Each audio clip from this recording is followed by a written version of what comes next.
Hello student, पिछली class में हमने टूल्स का पहला भाग पढ़ा था एंजाइम्स। एंजाइम्स में हमने मुख्य रूप से रेस्ट्रिक्शन एंडोन्यूक्लियस एंजाइम की बात की। नाउ आगे बढ़ते हैं और टूल्स के अगले भागों पर आते हैं। कुल 4 प्रकार के टूल्स बताए थे। पहला एंजाइम, उसके बाद में वाहक डीएनए, फिर पैसेंजर डीएनए और होस्ट सेल। अब हम शुरू करते हैं दूसरे प्रकार का औजार, दूसरे प्रकार का टूल्स, और वो है वाहक डीएनए। एंजाइम जो है विभिन्न प्रकार के कामों में यूज होते हैं, डीएनए को काटने जोड़ने से लेकर कई तरह की चीजें। वाहक डीएनए दूसरा जो टूल है, ये एक और बड़ा महत्वपूर्ण टूल है। अगर हम जीन स्थानांतरण का कार्य करना चाह रहे हैं, अगर हम आरडीएनए बनाना चाह रहे हैं, तो हमें वाहक की जरूरत पड़ेगी। मैंने इस टेक्निक को शुरू में आपको समझाया था कि इसमें हम एक जीव की कोशिका से जीन निकालते हैं और उसे दूसरे जीव की कोशिका में स्थानांतरित करते हैं, लेकिन ले जाने के लिए हमें यहाँ पर वाहक की जरूरत पड़ती है। ये वाहक कोई और नहीं बल्कि स्वयं डीएनए ही होता है, और ये कुछ ऐसे डीएनए होते हैं, और निश्चित रूप से ये भी प्राकृतिक डीएनए है, लेकिन इनमें कोशिका के अंदर आने जाने की क्षमता होती है, और इनकी इन्हीं क्षमताओं का यूज करके इनको वाहक के रूप में काम में लेते हैं, और ये जब जाते हैं तो साथ साथ में हमारे वांछित जीन को भी ले जाते हैं। तो आखिर वाहक डीएनए क्या है, क्या खास बात होती है इनमें, और कितने तरह के हैं, कुछ उदाहरण भी ध्यान रखेंगे। तो वाहक डीएनए को अगर हम परिभाषित करते हैं तो वाहक डीएनए दरअसल ये विशिष्ट डीएनए है जो वांछित जीन को होस्ट सेल में स्थानांतरित करेंगे। ये डीएनए है जो जीन को होस्ट सेल में ले जाने का काम करेंगे। और ये जो वाहक डीएनए होते हैं ये भी किसी न किसी जीव से ही प्राप्त प्राकृतिक डीएनए होते हैं। जैसे कि एक उदाहरण अगर हम जानते हैं तो प्लाज्मिड, बैक्टीरिया में मिलने वाला एक अतिरिक्त डीएनए जो कि उसके साइटोप्लाज्म में पाया जाता है। प्लाज्मिड बैक्टीरिया से छड़ निकल भी जाता है, बैक्टीरिया इसको वापस भी ले लेता है। तो इस प्रकार के डीएनए हमारे लिए वाहक के रूप में काम आएंगे। तो बहुत सारे वाहक डीएनए प्राकृतिक डीएनए हैं जो जीवों में अलग अलग जगह मिलते हैं, लेकिन इसके अलावा कुछ आजकल हमने कृत्रिम डीएनए तैयार किए हैं, कृत्रिम वाहक तैयार किए हैं, ठीक है। किंतु आजकल कई कृत्रिम वाहक भी बनाए गए हैं, क्योंकि क्या देखिए, वाहक ऐसा नहीं है कि बहुत जनरल वे में काम करते हैं। वाहक काम में बड़े स्पष्ट और बड़े ही विशिष्ट होते हैं। ऐसा नहीं है कि आप अगर एक जीन को किसी दूसरे जीव में ट्रांसफर करना चाह रहे हैं तो कोई सा भी वाहक चलेगा। वाहक काम में बड़े विशिष्ट हैं, ठीक है। कोई भी वाहक हर किसी जीन को हर किसी सेल में नहीं ले जा सकता। वाहक की जीन को ले जाने की एक निर्धारित क्षमता होती है, ठीक है, और वाहक किस कोशिका में जाएगा ये भी फिक्स होता है। तो इसलिए हमें बहुत सारे वाहकों की जरूरत पड़ती है, क्योंकि हमें अलग अलग प्रयोगों में अलग अलग वाहक की जरूरत पड़ेगी। एक ही वाहक से हम हर जगह काम नहीं कर पाएंगे। तो आवश्यकता अनुसार कई सारे कृत्रिम डीएनए वाहक के रूप में विकसित किए गए हैं। तो हम आगे बताएंगे आपको, बहुत सारे कृत्रिम वाहक भी हैं। अच्छा, जो भी ये वाहक होते हैं इनमें स्वयं के रिप्लिकेशन की, प्रतिकृतिकरण की क्षमता जरूर होती है। ये अपना रिप्लिकेशन भी कर पाते हैं। इसका हमें फायदा क्या है कि जब हम अपने वांछित जीन को वाहक में जोड़ते हैं, वाहक में वांछित जीन जोड़ने के बाद उससे वाहक के बजाय आरडीएनए बोलते हैं। तो जैसे हम अपना वांछित जीन उसमें जोड़ते हैं, और अगर ये वाहक डीएनए में रिप्लिकेशन की क्षमता है, तो जब भी ये वाहक डीएनए अपना रिप्लिकेशन करेगा तो हमारा वांछित जीन जो हमने उसके साथ जोड़ रखा है उसकी भी तो रिप्लिकेशन कर देगा। पूरे डीएनए का रिप्लिकेशन होगा तो जीन का भी हो जाएगा। तो इसका मतलब ये हुआ कि हमारे वांछित जीन की भी संख्या बढ़ जाएगी और हूबहू उसकी कॉपी बन जाएगी, क्लोनिंग हो जाएगी। और वैसे भी हम एक जीन से तो काम कर नहीं सकते, हमें तो हजारों लाखों कॉपीज चाहिएंगी, ठीक है, बहुत सारे जीन चाहिएंगे। तो इसका मतलब ये हुआ, सिंपल सी बात ये है कि हमारे लिए वाहक न केवल जीन स्थानांतरण में मदद कर रहे हैं, बल्कि हमारे वांछित जीन की संख्या बढ़ाने में, उसकी क्लोनिंग में भी मदद करते हैं। और इसीलिए कई बार इन्हें क्लोनिंग संवाहक भी कहते हैं। वाहक और संवाहक एक ही बात है, ठीक है। तो इनमें स्वयं के रिप्लिकेशन की क्षमता भी होती है, अतः ये अपने साथ साथ वांछित जीन का भी रिप्लिकेशन कर देते हैं, और इसीलिए इन्हें क्लोनिंग वेक्टर भी कहते हैं, क्लोनिंग वाहक भी कहते हैं। तो केवल वाहक ही नहीं है बल्कि ये क्लोनिंग वाहक है, मतलब हमारे वांछित जीन की क्लोनिंग भी कर रहे हैं और वाहक के रूप में भी हमारे स्थानांतरण भी कर रहे हैं, ठीक है। अब देखिए, जीन स्थानांतरण प्रयोगों में जैसा मैंने आपको कहा, क्योंकि ये ले जाने का कार्य कर रहे हैं तो इनमें कुछ सीमाएं रहेंगी। हर वाहक के जीन को ले जाने की एक क्षमता होती है, अर्थात वो एक निर्धारित आकार के जीन से ज्यादा बड़ा जीन नहीं ले जा सकता, ठीक है। तो हमेशा हर वाहक के, जैसे कोई मान लीजिए आपको कहीं से एक सामान इधर से उधर ले जाना है, मान लो आपके घर का सामान शिफ्ट करना है, एक जगह से दूसरे शहर में शिफ्ट हो रहे हैं, हम ट्रांसपोर्ट वाले को बुलाते हैं, फोन करते हैं उनको कि भैया हमें सामान शिफ्ट करना है, दूसरे शहर ले जाना है, तो कैसे क्या चलोगी, तो ट्रांसपोर्ट वाला बिना आपसे मिले भी ये तो पूछेगा कि भाई पहले बताओ सामान कितना है आपका, क्योंकि उसके आधार पर वो बताएगा कि कौन सी गाड़ी में जा पाएगा।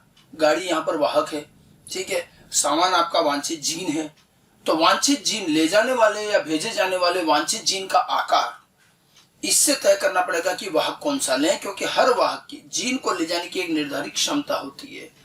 हर कोई जीन हर किसी वाहक से नहीं ले जाया जा सके, तो पहले तो हमें वांछित जीन का आकार जानना पड़ेगा, उसके अनुसार वाहक ढूंढेंगे। और दूसरी चीज ले कहाँ जाना है, किस शहर से जाना चाह रहे हो सामान, पता चला जिस शहर का आप नाम लोगे हो सकता है उसका वहां परमिट ही ना हो, वो न जाता हो। यहाँ पर शहर से मतलब होस्ट कोशिकाएं हैं, तो हम अपने वांछित जीन को किस कोशिका में स्थानांतरित करना चाह रहे हैं, बैक्टीरिया में भेजना चाह रहे हैं, ईस्ट में भेजना चाह रहे हैं, पादप कोशिकाएं, जंतु कोशिकाएं, उसके अनुसार वाहक लेना पड़ेगा, क्योंकि हर कोई वाहक हर किसी सेल में नहीं जाता। तो इसका मतलब हम अपने जीन स्थानांतरण प्रयोगों में वाहक का चयन इतना आसानी से नहीं कर पाएंगे, वाहक का चयन बड़ा मुश्किल होता है। दो चीजें ध्यान रखनी पड़ेगी। तो जीन स्थानांतरण प्रयोगों में वाहक डीएनए का चयन दो बातों पर निर्भर करेगा, पहला है वांछित जीन का आकार और दूसरा है होस्ट सेल का प्रकार। ठीक है, क्या वांछित जीन हमारा कितना बड़ा है और इतने बड़े जीन को क्या ये वाहक ले जा पाएगा, नहीं तो हमें दूसरा वाहक लेना पड़ेगा, और किस सेल में इसको भेजना है, ठीक है, ये भी पता होना चाहिए। सेल के अकॉर्डिंग भी वाहक होगा। जैसे प्लाज्मिड वाहक मैंने आपको कहा, तो प्लाज्मिड एक छोटे आकार के जीन को ले जा सकता है, उसकी क्षमता उतनी है। अगर बहुत बड़ा जीन है तो प्लाज्मिड से नहीं जाएगा, तो प्लाज्मिड एक छोटे आकार के जीन को ले जा सकता है और ले जाएगा भी सिर्फ बैक्टीरिया में, क्योंकि प्लाज्मिड तो नेचुरली किसके अंदर प्रवेश कर पाता है, बैक्टीरिया में। तो अगर सिर्फ बैक्टीरिया में जीन स्थानांतरण करना है, वो भी छोटे आकार का जीन स्थानांतरण करना, तो ही प्लाज्मिड वाहक काम आएगा। अगर जीन बड़ा है तो वाहक बदलना पड़ेगा, कोशिका बैक्टीरिया की बजाय कोई और है तो भी वाहक बदलना पड़ेगा। तो दोनों चीजें सेट करनी पड़ती हैं कि साइज भी ठीक ठाक हो, जो जीन वाहक उसको ले जा सके, और जिस कोशिका में भेजना वो वाहक उसमें जाए भी सही। इसीलिए वाहक का चयन इतना आसान नहीं होता और हमें अलग अलग प्रयोगों में अलग अलग वाहकों की जरूरत पड़ जाती है। इसीलिए तो आज की तारीख में बहुत सारे वाहक डीएनए बनाए गए हैं। कई सारे प्राकृतिक हैं तो कई सारे तो कृत्रिम रूप से बनाने पड़े। ठीक है, कृत्रिम रूप से भी वाहक बनाए गए हैं, डीएनए को वाहक के रूप में रूपांतरित किया गया है। प्राकृतिक डीएनए को भी थोड़ा बहुत रूपांतरित करके हम यूज कर सकते हैं। तो वाहक आज की तारीख में बहुत सारे हैं। अब तो खैर वाहक इतने सारे बन चुके हैं कि पहला प्रयास तो हम इन्हीं उपलब्ध वाहकों में से ही ढूंढते हैं अपने काम का कौन सा वाहक होगा, अन्यथा बनाना भी पड़ सकता है। अच्छा, वाहक चाहे आप प्राकृतिक लें चाहे आप कृत्रिम रूप से बनाएं, उसके अंदर कुछ जरूरी प्रॉपर्टीज होनी चाहिए, तभी वो डीएनए एज ए वाहक काम आएगा। तो वाहक के अंदर 3 इंपॉर्टेंट प्रॉपर्टीज होनी चाहिए जो हमें एनसीईआरटी ने भी समझाई है। तो जब भी वाहक डीएनए का चयन होता है, वाहक डीएनए बनाया जाता है, तो एक वाहक डीएनए में 3 मुख्य प्रॉपर्टीज जरूर चाहिए। तो ये 3 प्रॉपर्टी उसमें होनी चाहिए, तभी वो वाहक के रूप में काम आएगा। पहली प्रॉपर्टी है ओआरआई की उपस्थिति। ओआरआई जानते हैं, डीएनए रिप्लिकेशन के वक्त पढ़ाया जाता है। ORI, origin of replication. DNA में ये वो स्थल होता है जहां से डीएनए रिप्लिकेशन स्टार्ट होता है। ये सबको पता होना चाहिए कि कोई भी डीएनए हर कहीं से रिप्लिकेशन स्टार्ट नहीं कर पाता। स्टार्ट आरंभिक बिंदु बिल्कुल फिक्स होते हैं और उन आरंभिक बिंदुओं को ओआरआई, ओरिजिन ऑफ रिप्लिकेशन कहते हैं। तो हम अब चाहेंगे कि हमारे वाहक डीएनए में एक ओआरआई तो कम से कम हो ही सही, क्योंकि एक ओआरआई होगी तभी तो हम उसका रिप्लिकेशन कर पाएंगे। हम अभी कह रहे हैं वाहक के अंदर स्वयं के रिप्लिकेशन की क्षमता होती है, तो स्वयं की रिप्लिकेशन की क्षमता कब होगी, जब उसमें ओआरआई होगा। तो वाहक डीएनए में कम से कम एक ओआरआई होना चाहिए जिससे कि उसका रिप्लिकेशन हो सके। ठीक है, डीएनए रिप्लिकेशन मॉलिक्यूलर के चैप्टर में पढ़ाते समय मैंने आपको बताया भी था कि ओआरआई क्या है और किस तरह से, तो कम से कम एक ओआरआई होनी चाहिए जिससे उसका रिप्लिकेशन हो सके। अच्छा, ओआरआई के भी मैंने 2 प्रकार बता रखे हैं, low copy number, high copy number. ये चीजें डीएनए रिप्लिकेशन में पढ़ाई गई। ओआरआई 2 तरह की होती है। कुछ ओआरआई ऐसी होती है जिससे बड़ा तीव्र गति से रिप्लिकेशन स्टार्ट होता है, और जब तीव्र गति से स्टार्ट होगा तो नंबर ऑफ कॉपीज ज्यादा बनेगी एक इकाई समय में। और कुछ ओआरआई ऐसी है जिससे धीमा धीमा रिप्लिकेशन शुरू होता है, तो नंबर ऑफ कॉपीज कम बनेगी। हाई कॉपी नंबर मतलब ये वो ओआरआई है जो तीव्र गति से आरंभ करती है और ज्यादा कॉपीज बनाती है। तो जब हम कृत्रिम रूप से डीएनए बना ही रहे हैं, वाहक बना ही रहे हैं, तो हम क्या चाहेंगे कि हम जो ओआरआई रखें वो किस प्रकार की हो, हाई कॉपी नंबर की ओआरआई अधिक बेहतर होगी। हाई कॉपी नंबर होना बाध्यता नहीं है, बाध्यता तो ये है कि ओआरआई होनी चाहिए। अगर वो हाई कॉपी नंबर है तो और अच्छी बात है, नहीं तो लो कॉपी नंबर भी चलेगी। हाई कॉपी नंबर में फायदा ये है कि निर्धारित समय में नंबर ऑफ कॉपीज ज्यादा बनेगी तो हमारा काम जल्दी हो जाएगा।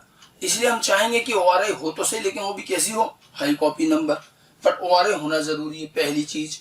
दूसरी चीज, वाहक के अंदर चयनात्मक मार्कर जीन, जिनको हम कहते हैं सेलेक्टेबल मार्कर जीन की उपस्थिति होनी चाहिए। वाहक में मार्कर जीन भी चाहिए। एक्चुअली आप देखिए, वांछित जीन छोटा सा DNA है, हमें आंखों से नहीं दिखेगा।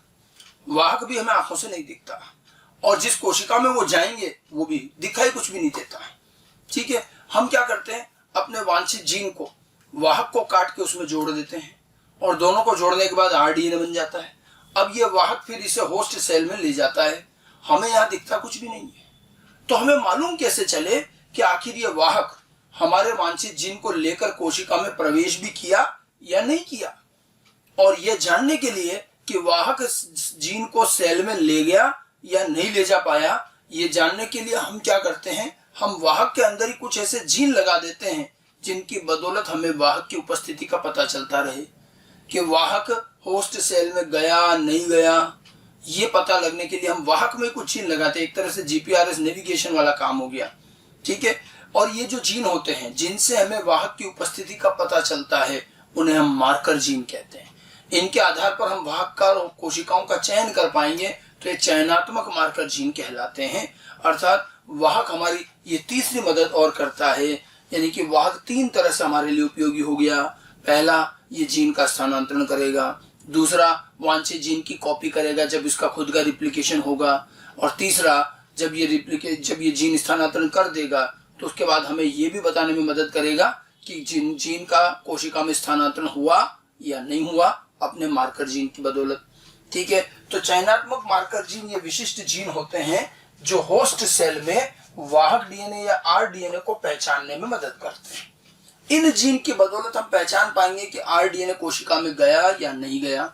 ठीक है, इनकी मदद से हम पुनर्योगज व अपुनर्योगज कोशिकाओं को पृथक कर पाते हैं। देखिए, जिस सेल में RDNA चला गया उसे कहेंगे रिकॉम्बिनेंट होस्ट सेल। पर जिस सेल ने रिकॉम्बिनेंट DNA ले लिया, RDNA मतलब रिकॉम्बिनेंट DNA, तो जिस सेल में रिकॉम्बिनेंट DNA चला गया, अब उस सेल को कहेंगे रिकॉम्बिनेंट होस्ट सेल। और जिसमें RDNA नहीं गया वो कहलाएगा नॉन रिकॉम्बिनेंट, यानी कि पुनर्योगज और अपुनर्योगज। तो हम ये जानते हैं और हमें ये चीज अच्छे से पता है कि जब हम जीन स्थानांतरण करेंगे वाहक से, तो ऐसा नहीं होता है कि सारी कोशिकाओं में वाहक चला ही जाएगा। बहुत सारी कोशिका में वाहक नहीं जा पाता है, थोड़ी बहुत सेल में जा पाता है।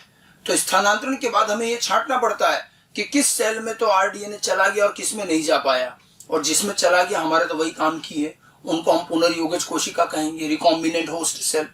और ये चला गया या नहीं गया, ये हम वाहक में उपस्थित कुछ जीन से पता लगाएंगे, और यही जीन चयनात्मक मार्कर जीन कहलाते हैं। ठीक है, जैसे कि प्लाज्मिड अक्सर वाहक के रूप में काम आता है, तो प्लाज्मिड के अंदर बहुत सारे जीन होते हैं जो एज ए मार्कर काम आ जाते हैं। जैसे प्लाज्मिड में प्रतिजैविक प्रतिरोधी जीन होते हैं, एंटीबायोटिक रेजिस्टेंट जीन। पहली बात ध्यान रखना, ये कॉमन सेंस की बात है, सारे बैक्टीरिया में प्लाज्मिड नहीं होता, कुछ में होता है तो कुछ में नहीं होता है। ठीक है, और प्लाज्मिड के अंदर कई तरह के जीन होते हैं, उनमें से एक प्रकार का जीन है R जीन। R जीन होता है एंटीबायोटिक रेजिस्टेंट जीन, और इस R जीन की बदौलत बैक्टीरिया कुछ एंटीबायोटिक से प्रतिरोधी हो जाता है और उससे मरता नहीं है। और ये एंटीबायोटिक रेजिस्टेंट जीन जो कि प्लाज्मिड में अक्सर होते हैं, हम इन्हीं को मार्कर की तरह काम में ले सकते हैं, या फिर कुछ और एंजाइम बनाने वाले जीन भी काम आ सकते हैं। तो उदाहरण के तौर पर अगर हम देखें तो प्रतिजैविक प्रतिरोधी जीन, एंटीबायोटिक रेजिस्टेंट जीन, जैसे कि TETR gene, AMPR gene. TETR gene क्या है? Tetracycline resistant gene. AMPR gene ampicillin resistant gene. इस तरह से अलग अलग एंटीबायोटिक के लिए अलग अलग प्रकार के रेजिस्टेंट जीन होते हैं। ठीक है, ये जीन प्लाज्मिड में होते हैं, और प्लाज्मिड के इन्हीं प्रतिजैविक प्रतिरोधी जीन को हम मार्कर की तरह काम में ले सकते हैं, और इनसे पता लगा सकते हैं कि वाहक होस्ट सेल में गया या नहीं जा पाया। प्रतिजैविक प्रतिरोधी जीन के अलावा कुछ एंजाइम बनाने वाले जीन भी हैं, जैसे गैल जीन। ये गैल जीन जो होता है ये गैलेक्टोसाइडेज बनाता है, ये गैलेक्टोसाइडेज एंजाइम बनाता है। तो गैलेक्टोसाइडेज एंजाइम बनाने वाला ये जीन भी मार्कर जीन की तरह काम आ सकता है। अब मन में सवाल तो ये आ ही रहा होगा कि आखिर कैसे इन जीन से हम पहचानेंगे। तो ये काम प्रोसीजर का है। मैंने चैप्टर को शुरू में 2 भागों में बांटा है, टूल्स एंड प्रोसीजर। अभी फिलहाल हम टूल्स पढ़ रहे हैं, तो वाहक में क्या क्या होता है ये बता रहा हूं। अब इससे कैसे हम रिकॉम्बिनेंट को पुनर्योगज या पुनर्योगज को छांटेंगे वो हम प्रोसीजर में पढ़ेंगे। मार्कर जीन कैसे काम आएंगे, कैसे इनकी छटनी होगी, ये सब आगे बताएंगे, प्रोसीजर के अंदर आएगा, ठीक है। लेकिन वाहक के अंदर ORI तो होनी ही चाहिए जिससे रेप्लिकेशन हो सके, और मार्कर जीन भी होने चाहिए जिससे कि वाहक होस्ट सेल में पहचाना जा सके, और इससे हमें यह पता चलेगा कि जीन स्थानांतरण हुआ या नहीं हुआ। तो ये भी बड़ा जरूरी चीज है, वाहक में होनी जरूरी है, मार्कर जीन होने चाहिए। तीसरी जरूरी चीज जो वाहक में होनी चाहिए, तीसरी जरूरी चीज जो है वो है क्लोनिंग स्थल या रेस्ट्रिक्शन स्थल की उपस्थिति। अब वाहक डीएनए में देखिए, हमने कहा है कि हम अपने वाहक डीएनए को काटेंगे और उसमें अपना वांछित जीन लगा देंगे और तब ये कहलाएगा rDNA, ठीक बात। अब वांछित, अगर वाहक को आपको काटना है तो काटा तो वहीं जाएगा जहां पर रेस्ट्रिक्शन स्थल होगा, क्योंकि काटेंगे किससे, रेस्ट्रिक्शन एंडोन्यूक्लियस से। तो रेस्ट्रिक्शन एंडोन्यूक्लियस से वाहक को काटा जा सके, इसके लिए वाहक डीएनए में रेस्ट्रिक्शन स्थल होने चाहिए, क्योंकि रेस्ट्रिक्शन एंडोन्यूक्लियस केवल रेस्ट्रिक्शन स्थलों पर ही काटता है। और ये बता रखा आपको, रेस्ट्रिक्शन स्थल पैलिंड्रोम होते हैं, अलग अलग तरह की, अलग अलग एंजाइम के अलग अलग पैलिंड्रोम। तो हमारे वाहक डीएनए में अलग अलग कई सारे एंजाइम के रेस्ट्रिक्शन स्थल होने चाहिए। तो फायदा यह है कि हम कई तरह के एंजाइम यूज कर पाएंगे, जैसी जरूरत होगी उसका यूज कर लें। एक अच्छा वाहक वही माना जाता है जिसमें कई सारे रेस्ट्रिक्शन एंडोन्यूक्लियस एंजाइम के स्थल हों। अच्छा, रेस्ट्रिक्शन स्थल को क्लोनिंग स्थल भी कहते हैं, देखो, क्योंकि वो जो रेस्ट्रिक्शन स्थल जहां होता है वहीं कटते हैं, वहीं कटेगा और वहीं पर फिर अपना वांछित जीन जो आके जुड़ेगा, और जब इसका रिप्लिकेशन होगा डीएनए का तो वांछित जीन की भी तो क्लोनिंग होगी, ठीक है। तो जिस जगह हमने जोड़ा वहां फिर उसकी क्लोनिंग भी हो रही है, इसलिए इन स्थलों को क्लोनिंग स्थल भी कहते हैं। तो क्लोनिंग स्थल भी कह सकते हो, रेस्ट्रिक्शन स्थल भी कह सकते हो, ठीक है। एक वाहक डीएनए में अलग अलग कई रेस्ट्रिक्शन एंडोन्यूक्लियस के रेस्ट्रिक्शन स्थल होने चाहिए, अर्थात वाहक कैसा होना चाहिए, पॉलीलिंकर। जिस वाहक में अलग अलग भिन्न भिन्न एंजाइम के बहुत सारे स्थल होते हैं तो वो पॉलीलिंकर कहलाता है। ऐसे वाहक ज्यादा काम आते हैं क्योंकि अलग अलग प्रयोगों में एंजाइम अलग अलग काम आता है, और अगर वाहक में कई सारे एंजाइम के स्थल हैं तो उस वाहक को आप अलग अलग कई प्रयोगों में यूज कर सकते हो। लेकिन एक शर्त ध्यान रखना, एक वाहक में कई एंजाइम के रेस्ट्रिक्शन स्थल होने चाहिए, अच्छी बात है, वो पॉलीलिंकर होना चाहिए। पॉली मीन्स मेनी, मतलब कई एंजाइम के स्थल हैं। लेकिन एक जरूर चीज ध्यान रखनी है कि आप चाहे कितने ही एंजाइम के स्थल रखो, लेकिन एक एंजाइम का एक ही स्थल होना चाहिए। एक ही एंजाइम के एक से ज्यादा स्थल नहीं चलेंगे, ठीक है। तो ध्यान रखना, किंतु प्रत्येक रेस्ट्रिक्शन एंडोन्यूक्लियस का एक ही स्थल होना चाहिए। आप चाहे जितने एंजाइम के स्थल रख लो, लेकिन एक एंजाइम का एक। कारण क्या है, देखिए, एक एंजाइम का जब एक ही स्थल होगा और जब आप एंजाइम इस्तेमाल करेंगे तो एक जगह डीएनए को काटेगा, और एक जगह काटेगा, वहीं से डीएनए खुलेगा और वहीं जाके वांछित जीन जुड़ जाएगा, तो काम आसान हो गया। अगर मान लो उस एंजाइम के बहुत सारे स्थल होते तो एंजाइम तो हर जगह जाके काट देगा, और अगर वाहक को एंजाइम ने कई जगहों से काट दिया तो वाहक के बहुत सारे टुकड़े हो जाएंगे। अब इतने टुकड़े होने के बाद इसको वापस जोड़ करके rDNA बनाना संभव नहीं होगा। इसीलिए अगर किसी रेस्ट्रिक्शन एंजाइम के एक से अधिक स्थल हैं तो वो बेकार है। एक एंजाइम का एक स्थल होना चाहिए। भले मान लीजिए किसी वाहक के अंदर 10 एंजाइम के स्थल हैं, लेकिन 10 का एक एक स्थल होना चाहिए, ये ध्यान रखना। एक से ज्यादा स्थल होने पर कार्य जटिल होगा, बल्कि rDNA नहीं बना पाएंगे। कई सारी जगहों पर एक साथ डीएनए कट जाएगा जिन्हें जोड़ना संभव नहीं है। समझ में आई बात। तो कोई भी वाहक डीएनए हो, ये 3 जरूरी बातें अवश्य होनी चाहिए। प्राकृतिक डीएनए ले रहे हो तो भी, और कृत्रिम वाहक बना रहे हो तो भी। सबसे पहले उसमें ORI होनी चाहिए ताकि वो रिप्लिकेट कर सके। उसमें मार्कर जीन होने चाहिए जिससे कि हम इसको पहचान पाएं कि होस्ट सेल में गया या नहीं गया। और तीसरा, उसमें रेस्ट्रिक्शन स्थल होने चाहिए जिससे कि हम उसको काट सकें और वांछित जीन जोड़ सकें, बट एक एंजाइम का एक स्थल होना चाहिए। यहाँ तक बात समझ में आई। तो वाहक डीएनए क्या चीज है और उसमें क्या प्रॉपर्टीज होनी चाहिए। अब हम कुछ सामान्य वाहकों के उदाहरण देख लेते हैं। कुछ 4-5 में एग्जाम्पल बता रहा हूं, अलग अलग तरह के वाहक के उदाहरण।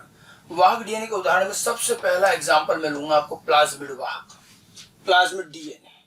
प्लाज्मिड हम सभी जानते हैं, बैक्टीरिया के साइटोप्लाज्म में उपस्थित एक अतिरिक्त डबल स्टैंडर्ड वृत्ताकार डीएनए। वृत्ताकार गोल डीएनए डबल स्टैंडर्ड डीएनए होता है जो बैक्टीरिया में साइटोप्लाज्म में एक्स्ट्रा पड़ा हुआ है, और ये निकल भी जाता है, आ भी जाता है। इसका आने जाने से बैक्टीरिया में फर्क नहीं पड़ रहा। बैक्टीरिया अगर चला भी जाए तो बैक्टीरिया जी लेता है। तो बैक्टीरिया के इस अतिरिक्त डीएनए को वाहक के रूप में काम में लिया जाता है। हमने कुछ वाहक बनाए भी हैं प्लाज्मिड वाहक नेचुरल है, लेकिन इसको हम अपनी जरूरत के हिसाब से थोड़ा बहुत मॉडिफाई कर लेते हैं। जैसे कुछ प्लाज्मिड वाहकों के मैंने नाम लिख रखे हैं, PBr 322, PBr 327, PUC 18, PUC 19, TI plasmid, RI plasmid. ये अलग अलग प्रकार के कुछ प्लाज्मिड वाहकों के नाम हैं। नाम देने के तरीके में कोई उससे समानता नहीं, अपने अपने हिसाब से दिए हुए हैं। जैसे ये PBr PUC वाले जितने हैं ये सभी ई कोलाई से प्राप्त वाहक हैं, ये ई कोलाई के प्लाज्मिड हैं। और TI plasmid, RI plasmid agrobacterium के प्लाज्मिड, ये एग्रोबैक्टीरियम के। ई कोलाई और एग्रोबैक्टीरियम जीन स्थानांतरण प्रयोगों में सबसे ज्यादा काम आए। अच्छा, ये जो वाहक हैं इनको हम अपनी जरूरत के हिसाब से थोड़ा बहुत रूपांतरित करते हैं। इनके नाम में ऐसा कोई सिस्टम नहीं है। वैसे P का यहाँ पर मतलब क्या है, ये जो P शब्द है, P का जो मतलब होता है यहाँ पर, P का मतलब तो प्लाज्मिड से है, क्योंकि प्लाज्मिड वाहक है तो P तो उसी को दर्शा रहा है। अब PBr में Br और होता है। Br जो है ये दो वैज्ञानिकों का नाम है, बॉलिवर एंड रोड्रिगेज, बॉलिवर एंड रोड्रिगेज। ये वो वैज्ञानिक हैं जिन्होंने इसको थोड़ा रूपांतरित करके तैयार किया है। 322, 327 तो लैब की अपनी संख्याएं होती हैं, वो सीक्वेंस वो तो तय करते हैं।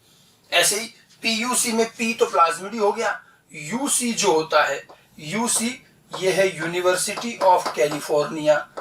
इस बार ये स्थान का नाम है, कैलिफोर्निया विश्वविद्यालय में इसे बनाया गया था, तो विश्वविद्यालय के नाम पर रख लिया गया PUC। ठीक है, तो PBr में तो वैज्ञानिकों का नाम है जिन्होंने इसे रूपांतरित किया है, बॉलिवर एंड रोड्रिगेज। PUC में जगह का नाम है जहां ये बनाए गए हैं, यूनिवर्सिटी ऑफ कैलिफोर्निया। ऐसे कुछ भी हो सकता है, नाम, स्थान का नाम, व्यक्ति का नाम, इस तरह से कुछ नाम दिए जाते हैं। बाकी TI प्लाज्मिड, RI प्लाज्मिड तो नेचुरल नेम है। TI प्लाज्मिड जो है, TI का मतलब है ट्यूमर इंड्यूसिंग प्लाज्मिड। ये प्लाज्मिड पौधों में रोग पैदा करता है, उसमें ट्यूमर बना देता है कैंसर की, जैसे अभी आगे बताएंगे ये चीज। RI प्लाज्मिड में रूट इंड्यूसिंग प्लाज्मिड में ये अत्यधिक रूट बनाता है। तो इनमें ऐसे कुछ जीन होते हैं जिनसे ये काम हो रहा है। ठीक है, तो ये अलग अलग तरह के प्लाज्मिड हैं, आपको इनके नाम ध्यान रखने हैं बस। ठीक है, प्लाज्मिड की जो क्षमताएं हैं जीन ले जाने की, मैंने आपको कहा था प्लाज्मिड बहुत बड़े जीन नहीं ले जा सकता, तो प्लाज्मिड की जीन ले जाने की क्षमता जो है 0.5 से 8 किलो बेस पेयर साइज के जीन अधिकतम ले जा सकता है, अधिकतम 8 किलो बेस पेयर। अब देखिए, DNA की लंबाई हमेशा बेस पेयर में नापी जाती है, और जब 1000 बेस पेयर लंबा DNA होता है तो उसे 1 किलो बेस कहते हैं। किलो का मतलब 1000। ठीक है, तो DNA में जब 1000 बेस पेयर होते हैं तो इतने लंबे DNA को 1 kbp कहते हैं। तो ये कितने, 8 किलो बेस पेयर मतलब 8000 बेस पेयर लंबा DNA प्लाज्मिड पर जोड़ सकते हो और ये उसको ले जा सकता है। 8000 बेस पेयर लंबा DNA, इससे ज्यादा बड़ा ये ले नहीं जा पाएगा, ये इसकी क्षमता है। आपको केवल वाहकों के नाम ध्यान रखने और उनकी क्षमताएं ज्यादा से ज्यादा ध्यान रखनी बस। ठीक है, और ये कुछ अलग अलग तरह के प्लाज्मिड वाहक हैं। अच्छा, इसमें से एक और चीज देखिएगा, ये जो TI प्लाज्मिड है ये हमारे बहुत काम आएगा आगे भी। TI प्लाज्मिड ध्यान रखिएगा, पौधों में जीन स्थानांतरण का, प्लांट्स में जीन स्थानांतरण के लिए जो सबसे ज्यादा यूज होता है, जीन स्थानांतरण का प्रमुख वाहक, पौधों में जीन स्थानांतरण के लिए जो सबसे मेन वाहक DNA यूज होता है वो TI प्लाज्मिड। अब इसके बारे में ज्यादा डिटेल हम प्रोसीजर में पढ़ेंगे, थोड़ा सा धैर्य रखें। तो ये तो अभी तो मैंने केवल वाहकों के नाम बताए हैं। और पौधों का सबसे बढ़िया वाहक कौन होता है पौधों में जीन स्थानांतरण के लिए? TI plasmid. अच्छा, इनमें से PBr 322 जो है, इसका डायग्राम हमें NCERT में दिया है। वो डायग्राम भी हमसे कई बार पूछ लिया जाता है। उस डायग्राम में आपको ध्यान रखना है कहाँ क्या क्या है। ठीक है, PBr 322 का एक सरलतम डायग्राम बनाना आना चाहिए। NCERT में भी बना हुआ है और हम भी बना सकते हैं। देखिए, ये एक डायग्राम हमें NCERT में दिया हुआ है। ये एक वृत्ताकार डबल स्टैंडर्ड DNA दिख रहा होगा आपको। ये PBr 322 का डायग्राम है। इसमें वो सारी चीजें होती है जो एक वाहक में हमने सोची थी। ठीक है, सबसे पहले तो उसमें ORI होनी चाहिए। तो देखिए, ये एक तो ORI दिख रही है, यहाँ से रिप्लिकेशन शुरू होगा। दूसरा, मार्कर जीन होने चाहिए। तो देखिए, ये जो मैंने बना रखे हैं, ये एक मार्कर जीन और ये दूसरा, एक तो है ये टेट्रासाइक्लिन रेजिस्टेंट जीन और एक है ये एम्पिसिलिन रेजिस्टेंट जीन।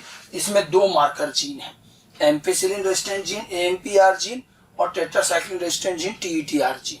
ये 2 मार्कर जीन है। इसके अलावा एक अतिरिक्त श्रृंखला यहां पर होती है आरओपी। आरओपी ये हर वाहक में नहीं होगी, केवल प्लाज्मिड में होती है। आरओपी का मतलब है रिप्लिकेशन ऑफ प्लाज्मिड। दरअसल आरओपी से एक प्रोटीन बनता है, ये एक प्रोटीन बनाता है जो प्लाज्मिड के रिप्लिकेशन में मदद करता है। तो प्लाज्मिड के रिप्लिकेशन में मदद करने वाला एक प्रोटीन यहां से बनता है, ये भी जरूरी है। ठीक है, बाकी वैसे हर वाहक में ये हो जरूरी नहीं है।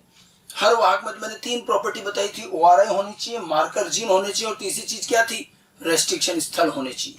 अब आप देखिए मैंने जगह जगह लाल रंग से कुछ रेस्ट्रिक्शन स्थल बना रखे हैं। ठीक है, और रेस्ट्रिक्शन स्थल कुछ नहीं पैलेंड्रोम है और ये कहीं भी आ सकते हैं, जीन के बीच में भी आ जाते हैं। जैसे टेट्रासाइक्लिन रेजिस्टेंट जीन के बीच में इस जगह पर, यहाँ पर ये एक पैलेंड्रोम है इस जगह पर, और ये जो है ये रेस्ट्रिक्शन स्थल BAMH1 साइट का है। एक रेस्ट्रिक्शन स्थल यहाँ है, ये SAL1 एंजाइम का है। ऐसे एम्पिसिलिन के अंदर भी ये एक रेस्ट्रिक्शन स्थल PVU1 एंजाइम का है और ये PST1 एंजाइम। ये सारे के सारे जो है PVU, PST, ये सब रेस्ट्रिक्शन एंडोन्यूक्लियस के नाम है कि कौन से एंजाइम का कहाँ रेस्ट्रिक्शन स्थल है।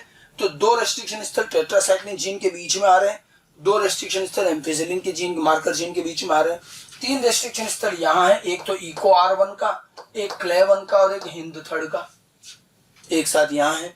एक रेस्ट्रिक्शन स्थल आरओपी के अंदर भी है PVU सेकंड एंजाइम का। कुल मिलाकर आप देखो गिने तो 8 अलग अलग एंजाइम के रेस्ट्रिक्शन स्थल इसमें पाए जाते हैं। लेकिन खास बात देखिए, किसी भी रेस्ट्रिक्शन स्थल एंजाइम का स्थल डबल नहीं है, रिपीट नहीं हो रहा। ये PVU सेकंड है, ये PVU फर्स्ट है, PST first, EcoR1 first, CLE1, HindIII, BAMH1, SAL1, मतलब हर एंजाइम का एक स्थल। तो आपको ये रेस्ट्रिक्शन स्थल और ये पूरा PBR का डायग्राम आना चाहिए। ये ऑब्जेक्टिव में पूछा जाएगा, ये डायग्राम उठा के दे देते हैं तो कुछ ना कुछ चीजें इसमें आपसे लेबलिंग करवाई जा सकती है। इसकी ओआरआई कहाँ है, आरओपी का क्या काम है, कौन कौन से मार्कर जीन हैं और कौन कौन से एंजाइम के रेस्ट्रिक्शन स्थल हैं। तो ये अच्छी तरह से ध्यान रखना, अपने कॉपी में बना भी लें और एनसीईआरटी के अंदर भी बना हुआ है, वहां भी देख सकते हैं। तो ये तो उदाहरण में पहला मुख्य उदाहरण हुआ प्लाज्मिड का। प्लाज्मिड के मैंने कुछ महत्वपूर्ण वाहकों के नाम बताए और एक प्लाज्मिड वाहक का डायग्राम, क्योंकि ये एनसीईआरटी में भी दिया है। बाकी कुछ और वाहकों के आप केवल नाम ध्यान रखिएगा। जैसे अगले कुछ और एग्जाम्पल देखें तो अगले एग्जाम्पल के अंदर एक आता है बैक्टीरियोफेज डीएनए। अब बैक्टीरियोफेज का डीएनए भी वाहक के रूप में काम आता है। ठीक है, इसमें मुख्य रूप से लैम्बडा फेज और M13 फेज, ये 2 बैक्टीरियोफेज हैं जिनका कि डीएनए एज ए वाहक काम आ सकता है। अब बैक्टीरियोफेज क्या है? जीवाणु भोजी कहते हैं।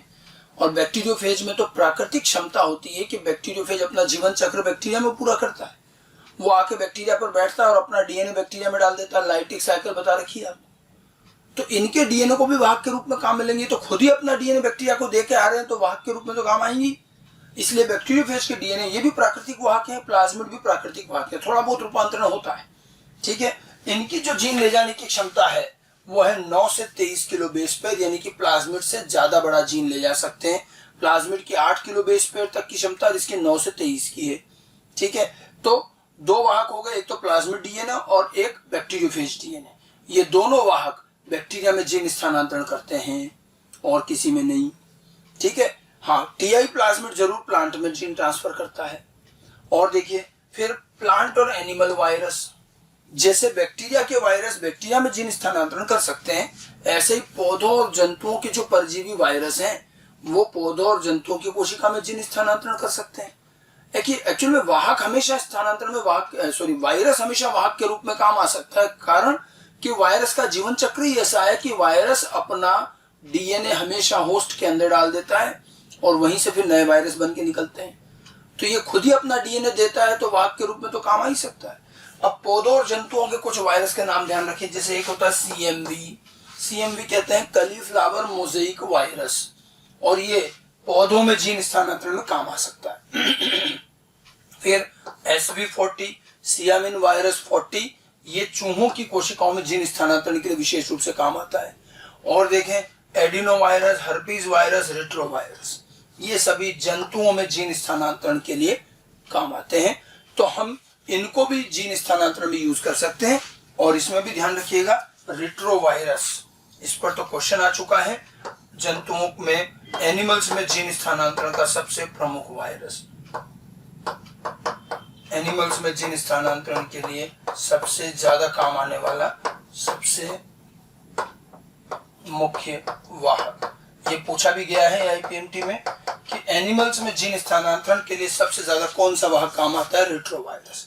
पौधों में कौन सा काम आता है, टीआई प्लाज्मिड।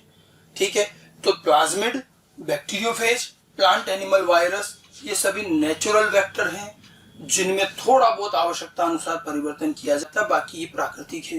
अच्छा, प्राकृतिक वेक्टर में ही एक और नाम लेते हैं हम आजकल, ट्रांसपोजोन जंपिंग जीन। ये एक नई चीज है, थोड़ा बहुत इसके बारे में भी ध्यान रख लें। ट्रांसपोजोन या जंपिंग जीन क्या है, जीवों में नेचुरली मिलने वाले कुछ ऐसे जीन हैं जो अपना स्थान बदल लेते हैं। हम हमेशा से कहते आते हैं कि जीन डीएनए में या गुणसूत्रों में एक निर्धारित लोकस पर होता है, और जीन डीएनए है तो वही एक जगह है, वही वहां से निकलता नहीं है। लेकिन बारबारा मैक्लिंटॉक नामक वैज्ञानिक ने सर्वप्रथम मक्का में ये चीज बताई कि कुछ जीन ऐसे होते हैं जो अपनी जगह से निकल आते हैं, अपने लोकस से निकल आते हैं और किसी दूसरे गुणसूत्र पर जाकर लग जाते हैं। इनमें प्राकृतिक क्षमता होती है कि ये एक जगह से निकल के दूसरी जगह चले जाते हैं, क्योंकि इधर से उधर जा रहे हैं, इनको जंपिंग जीन कहा जाता है। ये जीन सामान्य जीन की तरह लक्षण भी बनाते हैं, लेकिन कुछ विशेष परिस्थितियों में ये अपना स्थान बदल लेते हैं, और जब ये स्थान बदलते हैं तो इनका लक्षण भी बदलता है। हालांकि अब तक भी ये स्पष्ट नहीं हो पाया है कि आखिर ये स्थान क्यों बदलते हैं, और ये भी कुछ विशेष परिस्थितियों में बदलते हैं। तो ट्रांसपोजोन जीवों के जीनोम में प्राकृतिक रूप से पाए जाने वाले ये जीन एक लोकस से दूर निकलकर किसी अन्य लोकस पर लग जाते हैं, ये जंप कर जाते हैं, ट्रांसफर हो जाते हैं, ट्रांसपोजोन कहते हैं।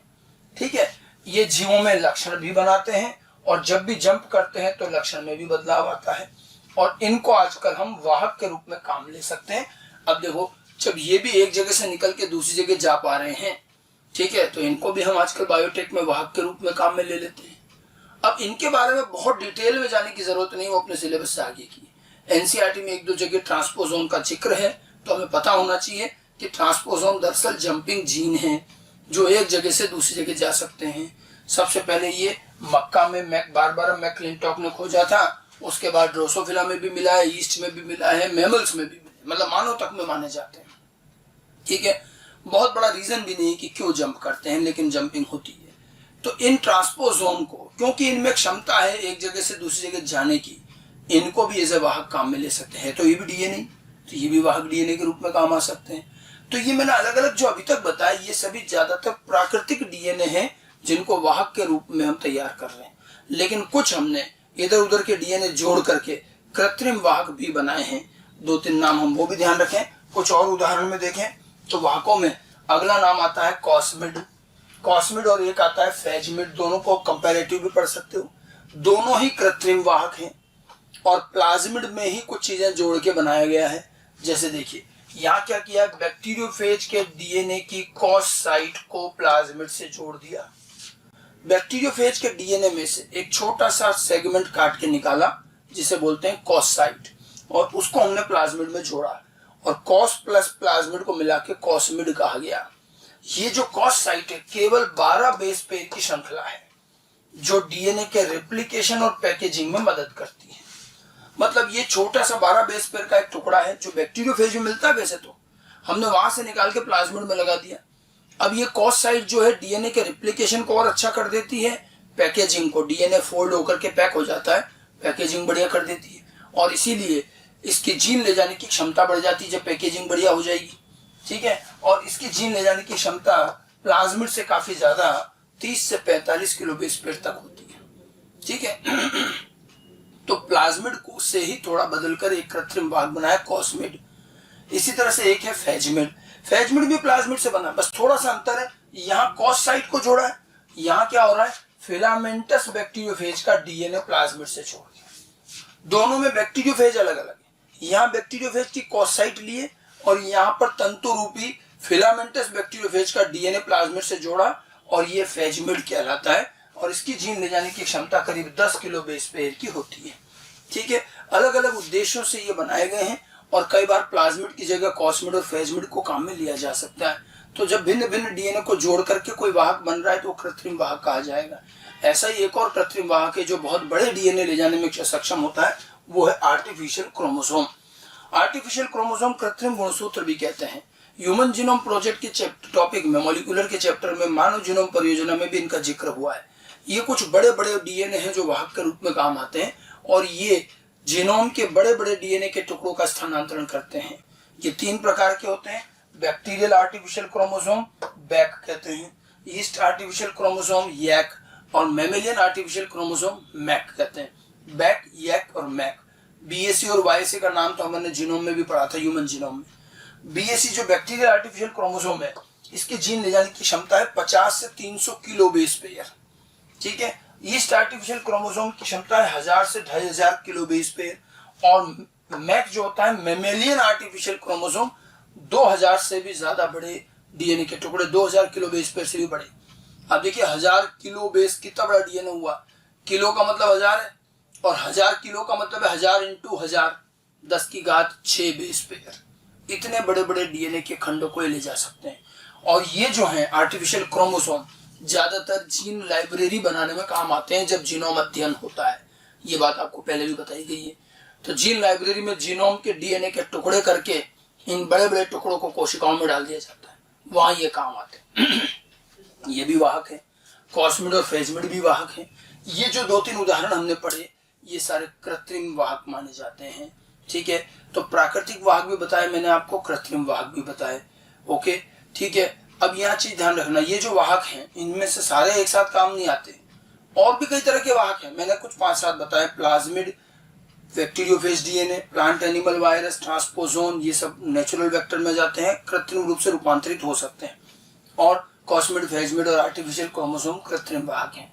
ओके, तो ये तो कुछ वाहकों के उदाहरण, इनके नाम और इनके जीन ले जाने की क्षमताएं ध्यान रखिएगा। बाकी इसके अलावा वाहकों की 3 प्रॉपर्टी ध्यान रखनी है। एनसीईआरटी में भी आपको वाहक के बारे में 1-2 पेज में दे रखा है। और जैसा कि मैंने कहा था कि एनसीईआरटी में जहां हमें टूल समझाए हैं वहीं बीच बीच में प्रोसीजर डाल दिया है। जैसा मैंने आपको रेस्ट्रिक्शन एंडोन्यूक्लियस के वक्त भी बताया था कि वहां भी थोड़ी देर तक तो रेस्ट्रिक्शन एंडोन्यूक्लियस एंजाइम को समझाया गया है। उसके बाद जो है उसमें प्रोसीजर की चीजें आ गई। जैसे आप देखें, अगर मैं इसको थोड़ा सा देखूं तो मैंने आपको बताया था ये रेस्ट्रिक्शन एंडोन्यूक्लियस एंजाइम के बारे में पिछले क्लास में हमने जब एंजाइम पढ़े। लेकिन अब उसमें ये आगे की जो चीजें हैं, पेज संख्या 216, इवन 217, ये सब जो है ये प्रोसीजर का भाग है जो मैं आगे बताऊंगा प्रोसीजर में। ठीक है। थोड़ा बहुत रेस्ट्रिक्शन एंजाइम इसमें लिखा है वो पढ़ सकते हो, बाकी ये सब चीजें प्रोसीजर में आएगी। 217 तक तो ये एंजाइम में डाल रखा है, ये सब प्रोसीजर की चीजें भी हैं। अब पेज संख्या 218 पर आपको क्लोनिंग संवाहक मिलेगा। ये दूसरा टूल से वाहक, क्लोनिंग संवाहक, क्लोनिंग वेक्टर। ठीक है। क्लोनिंग संवाहक क्या होते हैं इसके बारे में थोड़ा सा इंट्रोडक्शन इस पैराग्राफ को पढ़ सकते हैं। इसमें प्लाज्मिड के बारे में लिखा है, बैक्टीरियोफेज के बारे में लिखा है, बस यहाँ 2 के बारे में लिखा है। और लिखा है कि प्लाज्मिड की वह कॉपी नंबर बहुत अच्छा होता है और एक सेल में बहुत सारे हो सकते हैं और बहुत जल्दी गति से रिप्लिकेट होते हैं। बैक्टीरियोफेज भी बहुत जल्दी रिप्लिकेट होता है और इसीलिए हम इनको वाहक के रूप में काम में लेते हैं। ठीक है।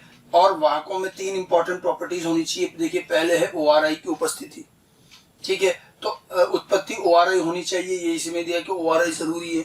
उसके बाद में वर्ण योग्य चिन्हक मतलब मार्कर जीन, चयनात्मक मार्कर जीन होने चाहिए। और तीसरा क्लोनिंग स्थल होना चाहिए।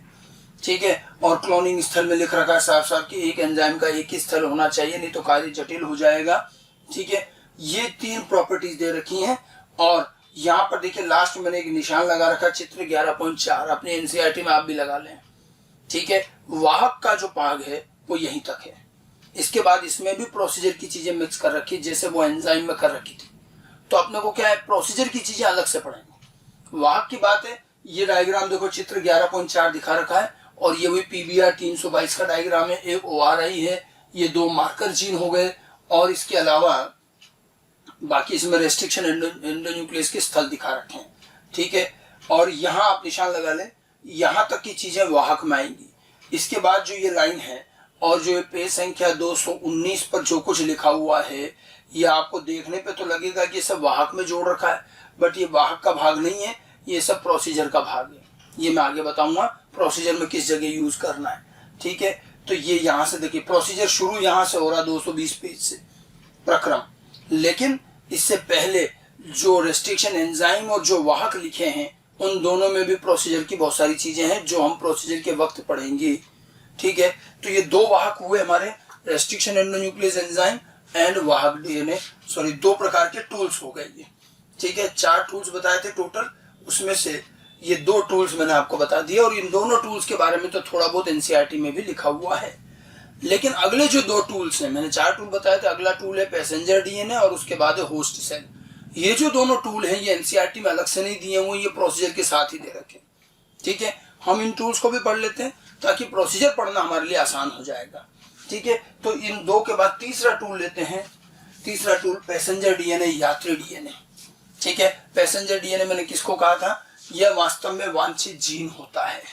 ये वांछित जीन होता है जिसे वाहक डीएनए द्वारा होस्ट सेल में भेजा जाता है। तो जिस जीन को आपको भेजना है उसी को ही पैसेंजर डीएनए, यात्री डीएनए भी बोला है। इसके कई नाम है, पैसेंजर डीएनए बोलते हैं, जीन ऑफ इंटरेस्ट बोलते हैं, वांछित जीन बोलते हैं।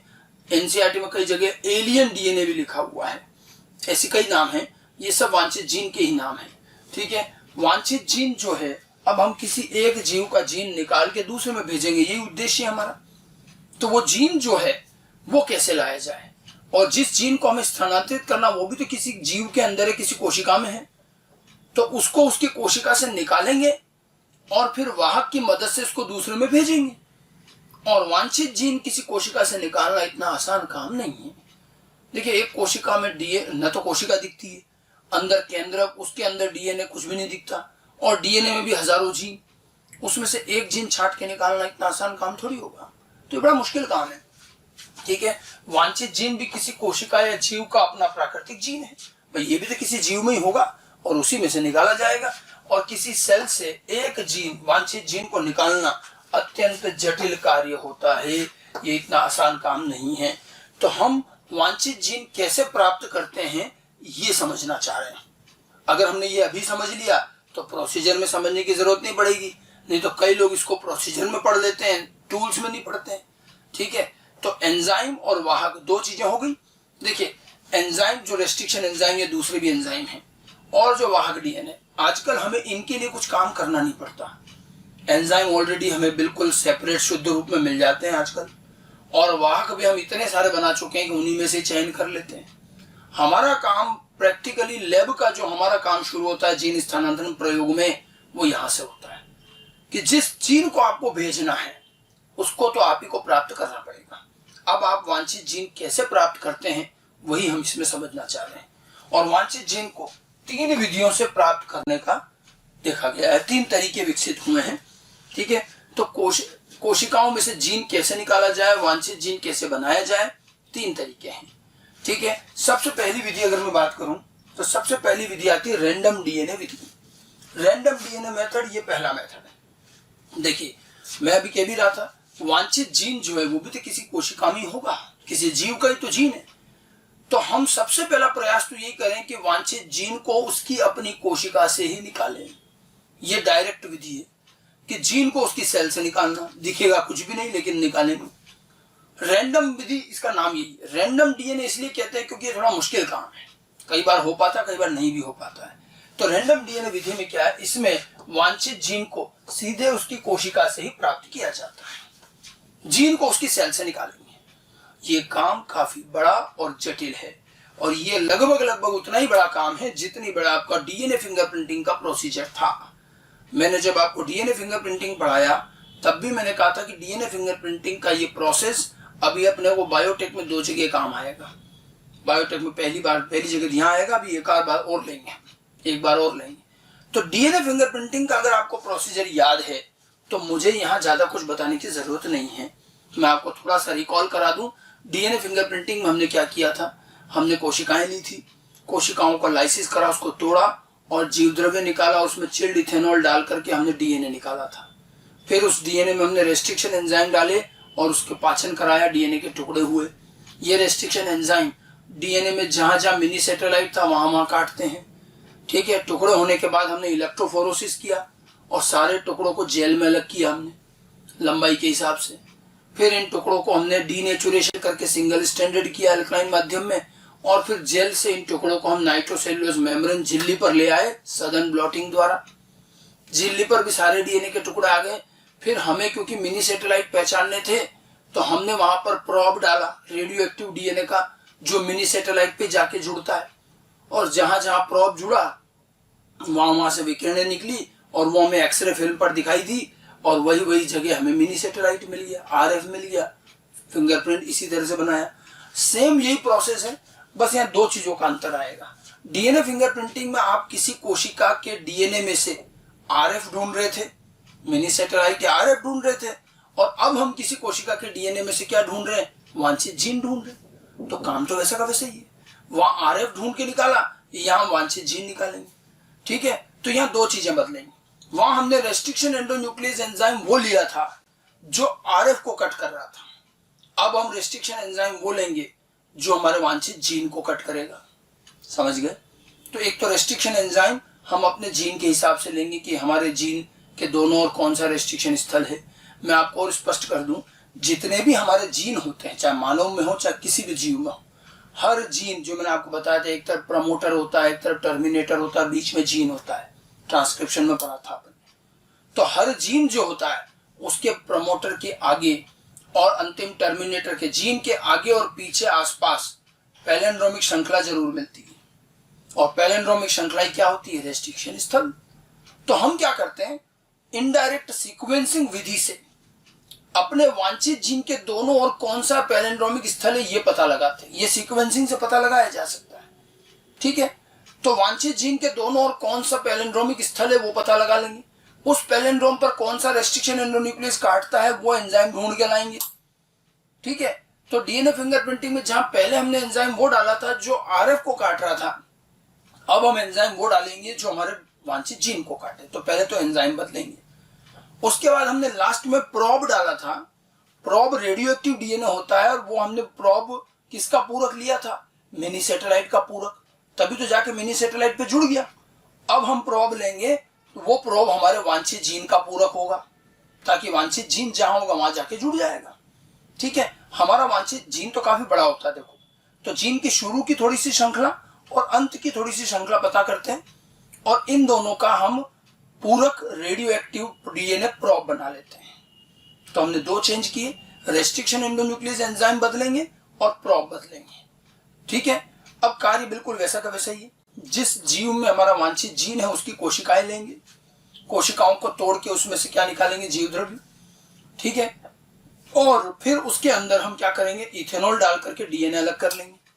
अब उस डीएनए में हम एंजाइम डालेंगे, रेस्ट्रिक्शन एंजाइम, जो डीएनए के टुकड़े करेगा, उन्हीं में हमारे वांछित जीन का भी टुकड़ा हो जाएगा। फिर हम इलेक्ट्रोफोरेसिस करेंगे तो जेल के अंदर सारे डीएनए पृथक हो जाएंगे। फिर हम इनका डीनेचुरेशन करके इन सारे डीएनए को झिल्ली पर ले आएंगे सघन ब्लॉटिंग द्वारा। सेम वही कभी काम है। अब ब्लॉटिंग से हमारे पास झिल्ली पर सारे डीएनए के टुकड़े आ गए। अब इन डीएनए में से कहीं ना कहीं हमारा वांछित जीन भी है। अब हम डालेंगे प्रोब। प्रोब हमने वांछित जीन के पूरक बना रखे हैं, शुरू की और अंत की श्रृंखला का। ठीक है, प्रोब डाला। आप देखिए, जब हमने मिनी सैटेलाइट का प्रोब डाला था तो आरएफ जो होता है हर गुणसूत्र में होता है, तो कई सारी जगह प्रोब जुड़ गया, लेकिन हमारा वांछित जीन तो पूरे जीनोम में एक जगह ही होता है। तो उस झिल्ली पर किसी एक जगह पर ही जीन है। प्रोब डालोगे तो प्रोब केवल जीन पर जाके जुड़ेगा, हमें दिखेगा थोड़ी, बट जहां प्रोब जुड़ा वहां से विकिरणें निकलेंगी। अब हम इस झिल्ली के आगे लगाते हैं एक्सरे फिल्म। तो एक्सरे फिल्म लगाने पर एक्सरे फिल्म में एक बैंड आ जाएगा, जहां वो एक्सरे टकराएगी वहां हमें एक बैंड दिखेगा। ठीक है, एक्सरे फिल्म में जिस जगह बैंड है, यानी कि झिल्ली में उसी जगह पर वांछित जीन है, और यहां से झिल्ली को काटकर इस जीन को हम विलयन में वापस प्राप्त कर सकते हैं। इस तरह से वांछित जीन निकाला जाता है। पूरा डीएनए फिंगरप्रिंटिंग वाला ही प्रोसेस है, सब कुछ वही है, बस रेस्ट्रिक्शन एंडोन्यूक्लियस एंजाइम बदलेंगे, वो जीन के हिसाब से लेंगे, और प्रोब बदलेंगे, वो जीन के अनुसार पूरक प्रोब लेंगे। ठीक है, तो ये सामने वही लिख रखा है इसके लिए। अब देखो, मैंने केवल स्टेप के नाम लिखे हैं, रेस्ट्रिक्शन एंजाइम पाचन, जेल इलेक्ट्रोफोरेसिस, सघन ब्लॉटिंग एवं ऑटो रेडियोग्राफी तकनीकों का उपयोग किया जाता है। तो हम वांछित जीन को उसकी अपनी कोशिका से प्राप्त करने की पहली प्रयास यही करेंगे। ये विधि काफी लंबी है, फिंगरप्रिंटिंग के समान विधि है, और इसे रैंडम डीएनए मेथड कहते हैं। ठीक है, तो इस तरह से प्राप्त करते हैं। यह प्रोसेस डीएनए फिंगरप्रिंटिंग तकनीक के प्रोसेस के समान होता है, केवल रेस्ट्रिक्शन एंडोन्यूक्लियस एंजाइम और डीएनए प्रोब बदले जाते हैं, और ये वांछित जीन के अनुसार लिए जाते हैं। ठीक है, क्योंकि मैंने डीएनए फिंगरप्रिंटिंग का प्रोसेस पहले डिटेल में पढ़ा रखा है, इसीलिए यहां मैं वापस उस पूरे प्रोसेस को लिख नहीं रहा हूं। मैंने आपको बोलकर समझाया है। अब फिंगरप्रिंटिंग का प्रोसेस याद है तो ये इजीली हो जाएगा, वो ध्यान रखना पड़ेगा। ठीक है, तो रैंडम डीएनए विधि सेल में से डीएनए को डायरेक्ट निकालने की विधि है। ये थोड़ा मुश्किल काम है, लंबा काम है, लेकिन पहली प्राथमिकता इसी की रहती है कि जब भी हमें वांछित जीन चाहिए तो उसको उसकी सेल से निकाला जाए, और उसके लिए ये विधि काम आती है। लेकिन कभी कभी सेल में से डीएनए वांछित जीन निकालने का ये इतना लंबा प्रोसेस भी हमारे काम नहीं आता। वैसे ही काफी लंबा और जटिल प्रोसेस है, लेकिन कभी कभी ये भी काम नहीं आता, और ये दिक्कत आती सबसे ज्यादा यूकैरियोट्स में। आपको याद होगा कि यूकैरियोट्स में मैंने आपको बताया था उनके कई सारे जीन खंडित होते हैं। यूकैरियोट्स के जीन स्प्लिट जीन होते हैं, और उनमें इंट्रॉन एक्सोन मतलब बीच बीच में अवांछित इंट्रॉन पाए जाते हैं जीन के अंदर। अब आप देखिए, अगर हमारा वांछित जीन स्प्लिट जीन है यूकैरियोट का, ठीक है, और उसको अगर हमने इस विधि से निकाल भी लिया तो भी वो हमारे काम नहीं आएगा, क्योंकि वो तो खंडित है, उसमें इंट्रॉन एक्सोन है। अगर वो जीन निकाल भी लिया और जिसमें हमें भेजना उसमें भेज भी दिया, तो ये जीन तो सीधा एमआरएनए बनाता ही नहीं है। ये जीन हमने जब दूसरे जीव की कोशिका में भेजा तो आपको ध्यान होगा, स्प्लिट जीन तो पहले क्या बनाता है, एचएनआरएनए। ठीक है, अब एचएनआरएनए में से इंट्रॉन काट के हटाने पड़ते हैं, फिर एक्सोन जोड़ के फिर एमआरएनए बनता है। प्रोसेसिंग का काम होता है, लेकिन ये प्रोसेसिंग और ये इंट्रॉन की पहचान जिस कोशिका का जीन है वो तो जानती है इसका, लेकिन अगर इस जीन को किसी दूसरी कोशिका दूसरे जीव में भेज दिया तो वो थोड़ी पहचानता है कि इसमें इंट्रॉन कौन सा एक्सोन कौन सा। और इसीलिए स्प्लिट जीन में कई बार जब हम जीन स्थानांतरण करते हैं तो उसमें जाकर एचएनआरएनए बन जाएगा, और वो कोशिका एचएनआरएनए का प्रोटीन बना देती, वहां प्रोसेसिंग होकर एमआरएनए नहीं बनता। जैसे हमने जीन बैक्टीरिया में ट्रांसफर कर दिया मान लो, तो बैक्टीरिया तो प्रोकैरियोट है, वहां तो वैसे ही कुछ भी प्रोसेसिंग नहीं होती। ठीक है, तो इसका मतलब अगर वांछित जीन खंडित है, स्प्लिट है, तो हम उस जीन को निकाल कर नहीं भेजेंगे, उससे तो काम बहुत मुश्किल हो जाएगा। तो ये विधि तब तक ठीक है जब तक जीन खंडित नहीं है। अगर जीन स्प्लिट जीन है तो डायरेक्ट जीन निकालने का कोई फायदा नहीं है। और फिर हम एक दूसरी विधि लेते हैं, वो आती है सीडीएनए निर्माण विधि। ये एक और तरीका है वांछित जीन प्राप्त करने का। ठीक है, सीडीएनए निर्माण, सीडीएनए का मतलब है कॉम्प्लीमेंट्री डीएनए या कॉपी डीएनए। ठीक है, अब आप देखिए, जो हमारे जीन मान लो स्प्लिट जीन है, हमने जिस जीन का स्थानांतरण करने का सोचा वो हमें पता चला कि ये तो जीवों के अंदर खंडित रूप में है। ठीक है, तो हम उसको निकाल भी लेंगे बड़ी मेहनत से तो भी फायदा नहीं है। तो हम क्या करते हैं, उस जीन को नहीं लाते, बल्कि हम वेट करते हैं कि वो जीन सेल में ही प्रदर्शित हो तो एचएनआरएनए बनाएगा, और फिर उसके अंदर प्रोसेसिंग होगी, उसके बाद एमआरएनए बनेगा, और वो एमआरएनए के अंदर से बाहर आकर के प्रोटीन बनाता है। ये तो आपको पहले पढ़ा रखा है। तो हम क्या करते हैं, अगर हमारा वांछित जीन स्प्लिट जीन है तो हम जीन लाने की बजाय वेट करते हैं, और जब उसका एमआरएनए बन के केंद्रक से बाहर आता है तो हम उसके एमआरएनए को पकड़ लाते हैं, क्योंकि आज हम आरएनए से भी डीएनए बनाना जानते हैं। हम क्या करते हैं, जो स्प्लिट खंडित जीन है उनको न लाकर उनके एमआरएनए को लाते हैं। क्या फायदा हुआ, एमआरएनए के अंदर सारे इंट्रॉन हटाए जा चुके हैं, पूरी प्रोसेसिंग हो गई, एचएनआरएनए से एमआरएनए बना, अब केवल एक्सोन और काम की श्रृंखला ही है। हम उस एमआरएनए को लाते हैं और कृत्रिम रूप से आरएनए से डीएनए बना लेते हैं। आरएनए से डीएनए बनता है, और ये जो डीएनए बनेगा ये हमारा वांछित जीन होगा। तो इस तरह से, और बल्कि अगर हमें किसी जीन का आरएनए मिल जाए, एमआरएनए, तो हम केवल 3 स्टेप में वांछित जीन प्राप्त कर सकते हैं बड़े आसानी से। उसी को हम सीडीएनए कहते हैं। सीडीएनए क्या है, वह डीएनए जो आरएनए से बनता है। ठीक है, जो डीएनए आरएनए से बनता है उसको सीडीएनए कहते हैं। ये मैंने सेंट्रल डोगमा में भी बताया था। ठीक है, तो सीडीएनए निर्माण विधि भी है, कॉम्प्लीमेंट्री डीएनए, कॉपी डीएनए जो आरएनए से बनता है। यह विधि यूकैरियोटिक जीवों में अधिक उपयोग में की जाती, क्योंकि उनमें स्प्लिटेड जीन होते हैं, और स्प्लिट जीन के अंदर क्या होते हैं, इनमें इंट्रॉन, इसमें इंट्रॉन व एक्सोन होते हैं, और इस वजह से यहाँ पहले एचएनआरएनए बनता है, और एचएनआरएनए में जब प्रोसेसिंग होती है तब जाकर के क्या बनता है, एमआरएनए, इंट्रॉन हटा करके। तो हम इस एमआरएनए को उठा लाते हैं, जीन नहीं लाते, एमआरएनए लाते हैं। अब देखिए, हम अगर इसका एमआर, मान लीजिए जैसे मैंने डायग्राम में दिखा रखा है, ये हमने एक जीन का एमआरएनए ले लिया। अब आरएनए से डीएनए कौन बनाता है, तो हमें एंजाइम पता होना चाहिए, reverse transcriptase. Reverse transcriptase enzyme RNA के सामने डीएनए बनाता है। तो एमआरएनए के सूत्र के सामने डीएनए का सूत्र बनाएगा, एक स्ट्रैंड तो एमआरएनए का, उसके सामने डीएनए बनेगा। तो ये कहलाता है एमआरएनए डीएनए हाइब्रिड मॉलिक्यूल। एक स्ट्रैंड आरएनए का, एक स्ट्रैंड डीएनए का, ठीक है, एमआरएनए डीएनए हाइब्रिड बनेगा। अब उसके बाद हम इसमें क्या करते हैं, इनको डीनेचुरेशन करके दोनों को अलग कर दिया, ये आरएनए अलग, डीएनए अलग। अब हमारे पास डीएनए का एक स्ट्रैंड तो आ ही गया, अब एक स्ट्रैंड के सामने दूसरा स्ट्रैंड बनवा सकते हैं। तो अब हम एंजाइम यूज करेंगे डीएनए पॉलीमरेज। डीएनए पॉलीमरेज इस सिंगल स्ट्रैंड के सामने एक और स्ट्रैंड बना के डबल स्ट्रैंडेड बना देगा, ठीक है। 3 स्टेप का काम हुआ, reverse transcriptase, denaturation, DNA polymerase. Reverse transcriptase RNA के सामने डीएनए बनाएगा, ठीक है, तो एक एमआरएनए डीएनए हाइब्रिड बन जाएगा। फिर हम डीनेचुरेशन करके इन दोनों को अलग कर देंगे। अलग करने के बाद डीएनए के इस एक स्ट्रैंड के सामने डीएनए पॉलीमरेज से दूसरा स्ट्रैंड बनवा के डबल स्ट्रैंडेड कर लेंगे, और अब ये कहलाएगा सीडीएनए, और यही हमारा क्या है, वांछित जीन भी है, ठीक है। तो इस तरह से 3 स्टेप में हमें ये वांछित जीन मिलेगा। ये वांछित जीन जो होता है ये कृत्रिम रूप से बना है, इसको इन विट्रो जीन भी कहते हैं, जो प्रयोगशाला में, लेबोरेटरी में, परख नलियों में बनाए जाए, इन विट्रो कहते हैं। तो ये जीन इन विट्रो जीन अप्रत्यक्ष रूप से बना है। हमारा रैंडम डीएनए विधि में प्रत्यक्ष रूप से वही जीन निकाला हमने, यहां हमने एमआरएनए से बनाया है, ठीक है। और ये जो इन विट्रो जीन है, जो वांछित जीन हमने इस तरह से तैयार किया आरएनए से, क्या यह जीन जो ओरिजिनल स्प्लिट जीन जो सेल में है उससे बड़ा होगा या छोटा होगा? ये जो ओरिजिनल स्प्लिट जीन है इसको हम क्या कह सकते हैं, इन वीवो। इन वीवो कहा जाता है जो प्राकृतिक होता है, जो एक्चुअल में जहां होना चाहिए वही है। तो इन वीवो जीन तो नेचुरल जीन है जो स्प्लिटेड है। फिर उसके एमआरएनए से हमने जो जीन बनाया वो इन विट्रो जीन है।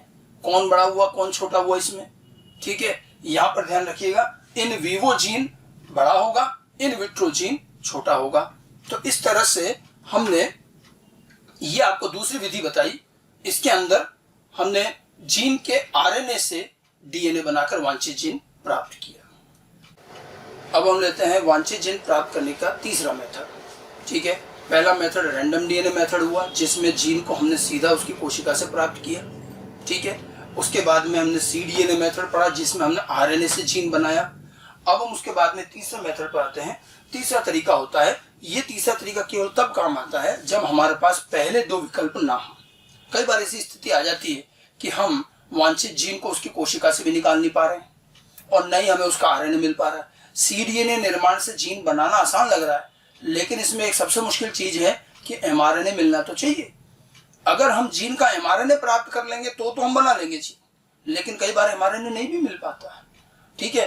तो अगर किसी और तरीके से हम जीन नहीं प्राप्त कर पा रहे तो हमारे पास तीसरा और आखिरी तरीका बचता है कि हम अपने वांछित जीन को पूर्णतया कृत्रिम रूप से संश्लेषित करें।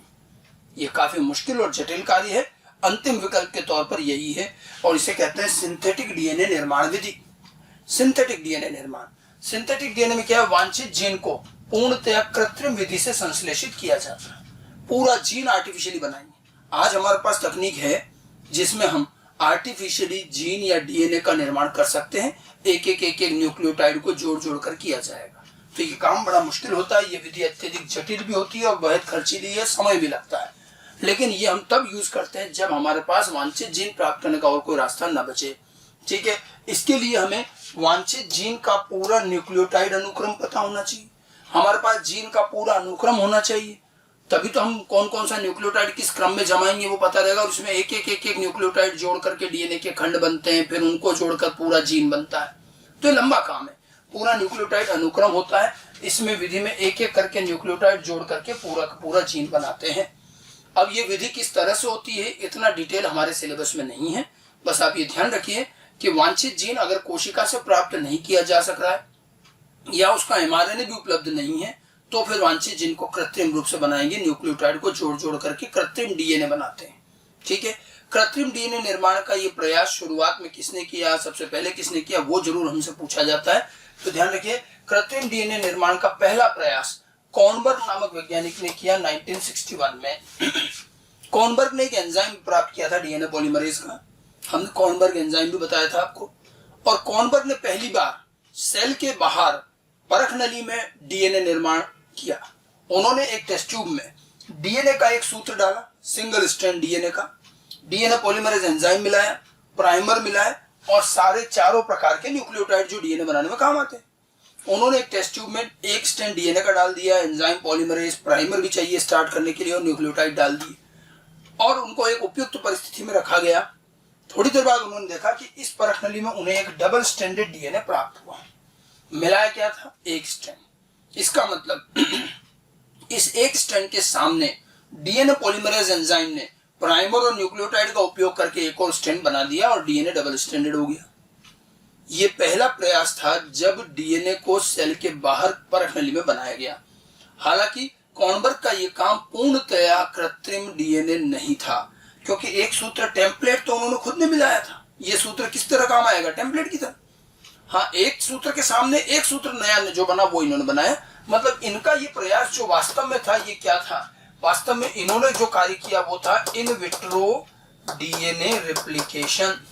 कॉर्नबर्ग ने रियल में परख नली में कृत्रिम परिस्थितियों में डीएनए रेप्लिकेशन का कार्य किया, इन विट्रो डीएनए रेप्लिकेशन। ठीक है, ये शुरुआत थी। इससे कम से कम ये रहा कि हम डीएनए रेप्लिकेशन, डीएनए निर्माण टेस्ट ट्यूब में कर पाएंगे।